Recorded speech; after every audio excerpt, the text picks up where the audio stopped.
নমস্কাৰ বন্ধু বান্ধৱীসকল, মোৰ এটা নতুন ভিডিঅ'লৈ আপোনালোকক পুনৰবাৰ স্বাগতম জনাইছোঁ। ৰংচাৰত সম্প্ৰচাৰিত হৈ থকা সূৰুযমুখী ধাৰাবাহিকখনৰ আজিৰ খণ্ডটি চাবলৈ বহুত বেছি ইণ্টাৰেষ্টিং হ'বলৈ গৈ আছে। যদিহে আপোনালোকে সূৰুযমুখী ধাৰাবাহিকখন চাই ভাল পায়, তেনেহ'লে ভিডিঅ'টোত এটা লাইক কৰি আমাৰ চেনেলটো ছাবস্ক্ৰাইব কৰি ল'ব। এনেকুৱা ধৰণৰ আপডেটসমূহ পাই থাকিবলৈ। পৰী ঘৰলৈ আহিছিলে আৰু আদ্যা আৰু জুই শুই থকা দেখি পৰীয়ে বহুত কান্দি আছিলে। আনফালে মাহীয়েকে এই সকলোবোৰ আজি মোৰ বাবেই হৈছে, সিহঁতে যদি মোক থ'বলৈ নগ'ল হয় তেনেহ'লে আজি এনেকুৱা এটা অৱস্থা নহ'লে হয়।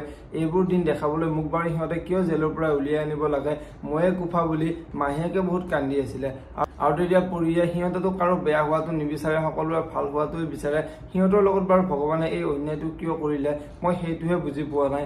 ফোন তই য'তেই আছা তই ঘৰলৈ উভতিয়া বুলি পৰীয়ে কন্দা দেখিবলৈ পাইছিলে। আৰু আজিৰ খণ্ডটোত দেখিবলৈ পাব অঞ্চললৈ ফোন কৰিব আৰু অঞ্চললৈ ফোন কৰি সোণ আৰু শেৱালিৰ যে এক্সিডেণ্ট হৈছে আৰু সিহঁতৰ যে মৃত্যু হৈছে সেই কথাটো অঞ্চুৰ আগত কোৱাত অঞ্চু আচৰিত হৈ পৰিব। অঞ্চু অতি সোনকালে ঘৰলৈ আহিব।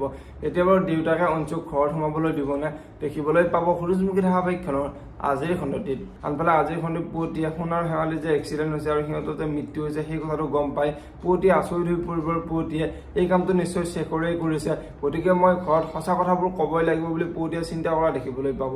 যদিহে আপোনালোকে সূৰুযমুখী ধাৰাবাহিকখন চাই ভাল পায় তেনেহ'লে ভিডিঅ'টোত এটা লাইক কৰি আমাৰ চেনেলটো ছাবস্ক্ৰাইব কৰি ল'ব। এনেকুৱা ধৰণৰ আপডেট মোক পাই থাকিবলৈ ধন্যবাদ।